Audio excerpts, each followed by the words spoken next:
la idea original era hablar un poco de cómo funcionan las velas, que es un poco lo que decía por ahí Mercedes, y traje también algunos ejemplos de cómo actualmente en la velería lo podemos analizar todo esto por medio de programas bastante sofisticados que nos permiten visualizar todo lo que a uno le gustaría ver cuando está en el agua y que no lo puede ver.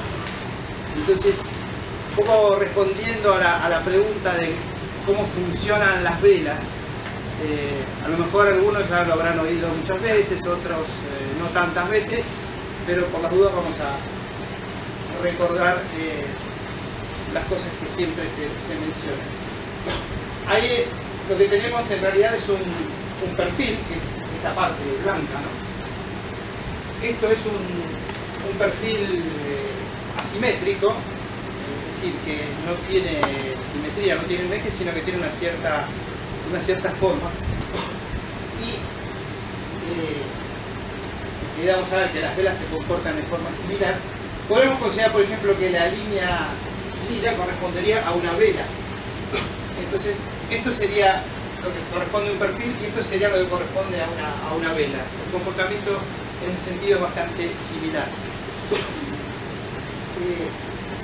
¿Por qué funciona una vela? Porque produce fuerza. Básicamente lo que hace es extraer fuerza del viento. Es una manera de transformar energía, aprovechar energía, extraer energía del viento.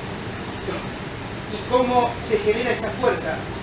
Esa fuerza se genera porque existe una cara donde hay alta presión y otra cara donde hay baja presión.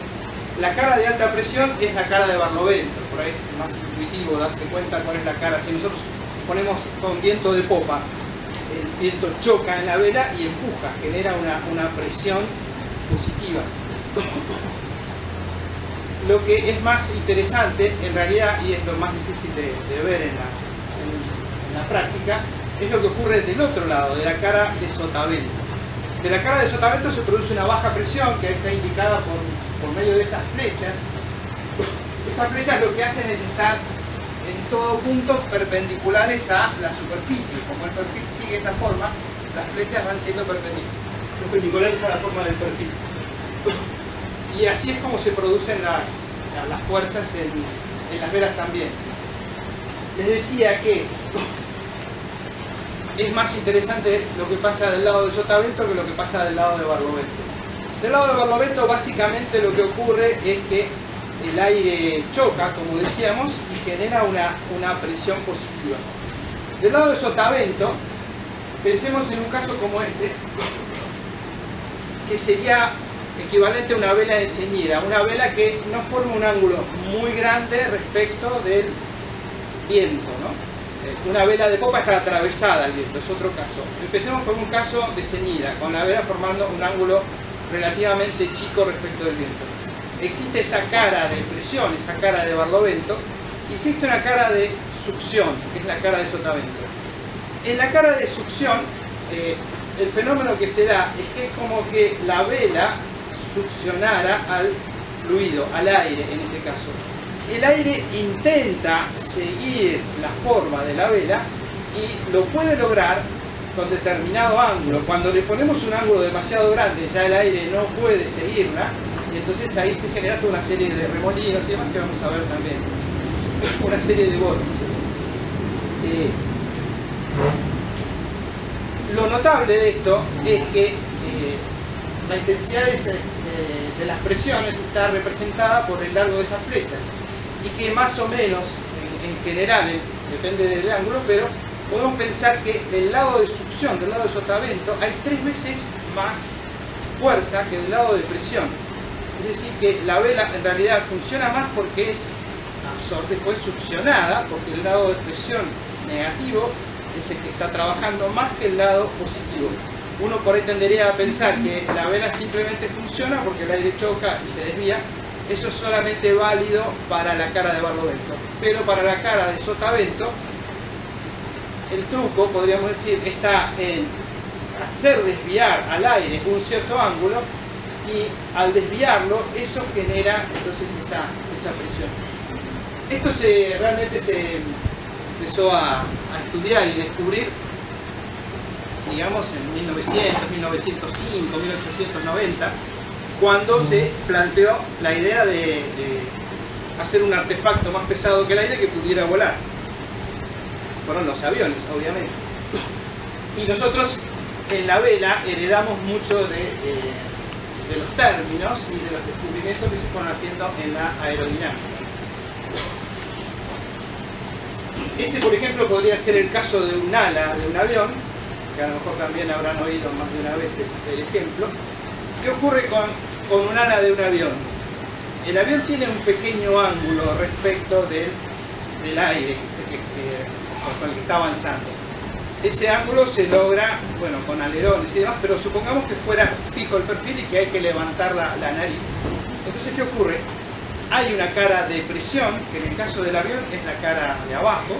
El aire choca, se desvía para abajo y ya por lo pronto empieza a generar una fuerza. Pero, una vez más, en la cara de succión, que es la cara superior, se forma otra fuerza que puede ser 3, 4 y hasta 5 veces más grande que la que hay en la cara inferior. Cuando podemos lograr que la suma de esas fuerzas sea igual al peso de todo el avión va a empezar a volar. Entonces, por esa razón, en inglés se le asignó históricamente el término lift, que podría ser sustentación. Nosotros lo llamamos sustentación. Podría interpretarse como un empuje vertical. Entonces, básicamente, sigamos viendo esta figura y pensando en el ala de un avión que estaría horizontal, para que sea más relacionado con eso. Básicamente, esas diferencias de presiones entre la cara de presión y la cara de succión terminan dando lugar a la aparición de una fuerza. En el caso del avión, repito una vez más, cuando esa fuerza iguala al peso, el avión puede volar. ¿De qué depende la intensidad de esa fuerza? Depende, entre otros factores, de la velocidad. En realidad, de la velocidad al cuadrado. Es decir, que si duplicamos la velocidad del avión respecto del aire, la fuerza se va a multiplicar por 4. Y así sucesivamente. Entonces, si llegamos a una determinada velocidad, vamos a encontrar cuando esa fuerza iguala al peso, y ese es el despegue de un avión. También depende del área en este caso del ala. Cuanto más área tengamos, más fuerza vamos a poder generar, y viceversa. Cuanto menos área tengamos, menos fuerza. También así funciona un quillote y también así funciona un timón. El barco necesita tener una fuerza lateral bajo el agua para equilibrar a la fuerza lateral del viento. En el caso de un láser es muy fácil comprobar que si levantamos la orza, el barco en algún momento empieza a irse de rosa, y si la bajamos en algún momento deja de irse. Lo que estamos haciendo al subir y bajar la orza es cambiar el área de orza que hay abajo del agua. Podemos llegar a encontrar qué área es la suficiente para que el barco deje de irse de rosa. Entonces, los factores fundamentales son la velocidad y el área. Acá aparece algo que lo vamos a encontrar siempre en la naturaleza. Es una especie de yin y yang y cosas por el estilo. Tenemos el lift. En el caso de un avión podemos decir que es la fuerza buena, la fuerza útil, la que nos interesa lograr para poder volar. Pero inexorablemente aparece otra fuerza, que en inglés se la llama drag, que la traducción literal es arrastre. Nosotros acostumbramos más a llamarlo resistencia, en realidad es lo mismo, pero es una cuestión solamente de nomenclatura. El drag, la fuerza de arrastre, sigue la dirección del fluido, en este caso del aire. Supongamos que acá el aire estuviera viniendo en forma horizontal, después hablo de qué son esas líneas azules. Si el aire estuviera viniendo en forma horizontal, el lift es vertical y el drag sigue la dirección del viento. En la vela es exactamente igual, y enseguida vamos a ver, y está relacionado con lo que decía Mercedes de las composiciones de fuerzas. Creo que es cuando el proyecto basta, después ya me supera. A mí desde el barco yo lo hago navegar, no me quieran empaquetar. Interrumpo un segundo. Vale decir, con lo que están diciendo, que la vela se asemeja a un ala de avión, pero en el caso cuando tenemos la sección esta ceñida, en popa casi no tenemos viento que recorre y en popa disminuyen mucho las intensidades de estas fuerzas. Por eso les quería mostrar ahora en unos minutos el túnel de viento virtual que hemos usado, que hacemos en North, como ya quedó ahí. Les decía que primero quería hablar de cuando el ángulo de incidencia es chico, que sería el caso de una ceñida, y después vamos a hablar qué ocurre cuando el ángulo de incidencia es grande, que sería el caso de una empopada. Para simplificar, hablando de ceñida y empopada, obviamente tenemos los puntos intermedios. Bien, ahí se ve algo que dice upwash y downwash. Es algo que en los libros de aerodinámica y a veces en mecánica de fluidos traducidos en algún lugar del Caribe aparece como lavado ascendente o algo porque no encontraron cómo decirlo. Lo mejor es no traducirlo. Simplemente es una desviación del aire hacia arriba y hacia abajo, pero lo importante es que si esto es el ala de un avión, esa desviación empieza a ocurrir antes de que el aire llegue al ala. ¿Cuánto? 2 o 3 cuerdas puede ocurrir, depende del ángulo, depende de la velocidad, de algunos factores, pero tenemos que pensar.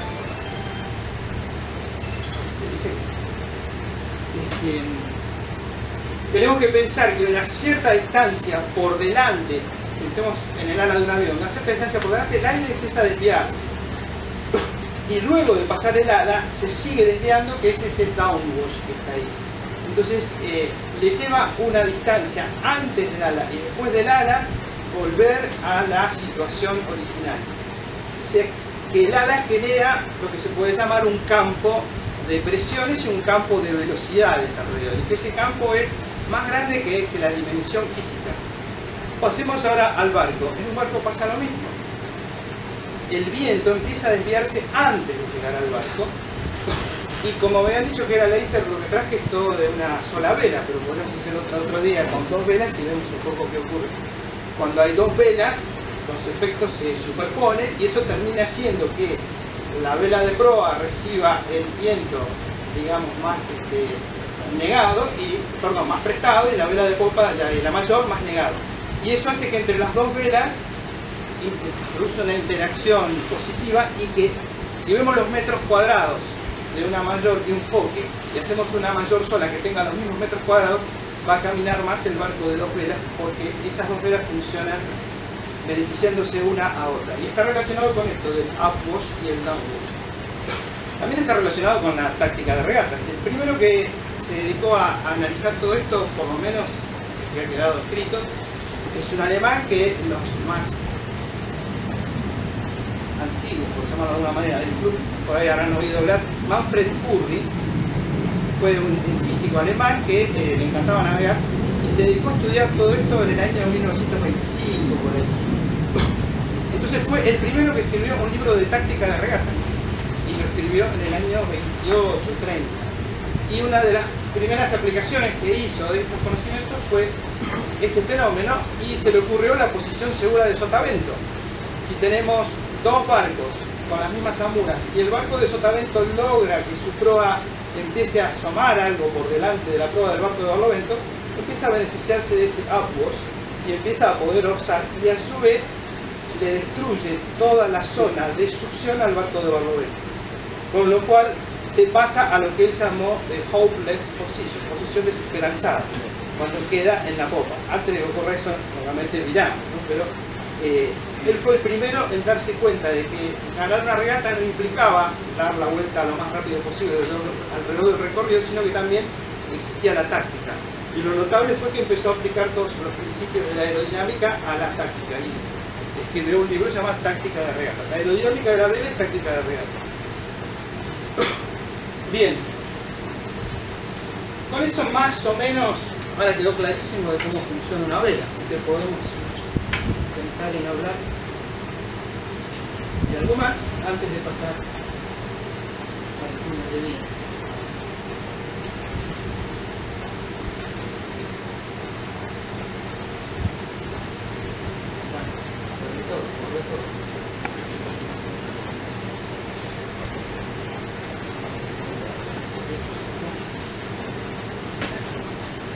Acá tenemos lo mismo, por ahí con un poquito más de detalle. Y esto ya no representa a un perfil como sería un ala, sino lo que se llama normalmente un perfil lleno, sino un perfil delgado. Es que es por ejemplo, una placa curva, o que es una vela. Es sencillamente una forma de espesor muy chico, que podemos considerar que es virtualmente igual a cero, y que tiene una cierta curvatura. Si se fijan, esto está dibujado por algún ingeniero, porque acá tenemos todo dividido en una cuadrícula que está a un 10% cada uno de los puntos. Y lo que tenemos por acá es algo que se conoce como un coeficiente de presión, que no interesa ahora entrar en detalles, pero que es una manera de medir esa presión positiva y esa presión negativa que les decía antes.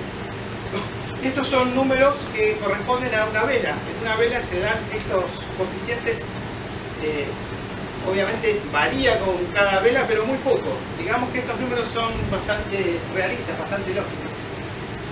Esta parte colorada representa la cara de presión, sería la cara de Barlovento. Y fíjense cómo acá hay un pico, por unas razones que ahora no interesan, que la presión se mantiene casi constante hasta llegar al borde de fuga. Fíjense que acá el valor más alto es 1, pero tal vez el más representativo sea 0,8, ¿no? Porque acá tenemos este pico, pero la mayor parte de la vela está funcionando con esto. Ahora, vayamos del lado de sotavento. A todo esto, por las dudas, la línea verde representa a la vela en este caso, y la línea azul violeta representa las presiones del lado de sotavento. Fíjense cómo hay un pico muy grande cerca, en el primer 10% de la vela se produce un pico muy grande. Eso sí la están llevando bien, no se produce. Cuando no la llevamos bien, acá esta curva baja mucho y todo lo que perdamos va a ser fuerza de avance que vamos a perder y el barco va a navegar más lento. Fíjense que llega a 2,5 contra 1 y que después se mantiene más o menos, digamos, 1,5, empieza a bajar y al llegar al borde de fuga las dos curvas se juntan. Nosotros estamos diciendo que haciendo desviar al aire estamos logrando que haya una cara de presión y una cara de succión. Ahora, al llegar a la baluma nos encontramos con que hay presión positiva del lado y presión negativa del otro. Eso es como que se vare un pesquero ruso en la playa de Pancho Dolo. Vamos a tener cargas de distintos signos, decidan que es positivo y que es negativo, en una distancia muy corta, y eso va a producir un intercambio bastante violento realmente. De otros factores, como el tipo de navegación. Bueno, acá normalmente se producen unos vórtices que se van a desprender de la baluma del barco. Y midiendo las presiones, tienden a igualarse, porque acá la presión alta se vuelca sobre la baja presión y termina haciendo que eso se iguale. Cuando están igualadas la presión de Barlovento y la presión de sotavento, el aire va a salir recto, y eso es lo que nos muestra la lanita de la baluma. Cuando la vela está funcionando en su punto óptimo, la lanita sale recta. Después sabemos que en algunas condiciones queremos que se esconda o de un lado o de otro, pero eso ya es otra cuestión. Los barcos podemos decir que tienen 3 regímenes distintos de funcionamiento y cada barco tiene su propia escala. Supongamos de 0 a 6 nudos tenemos muy poco viento y tenemos que tratar de generar la fuerza para que el barco avance. Eso sería que el barco está subpotenciado, no puede generar fuerza porque no tiene suficiente energía en el aire. Esto no es un límite estricto, depende de cada barco. Supongamos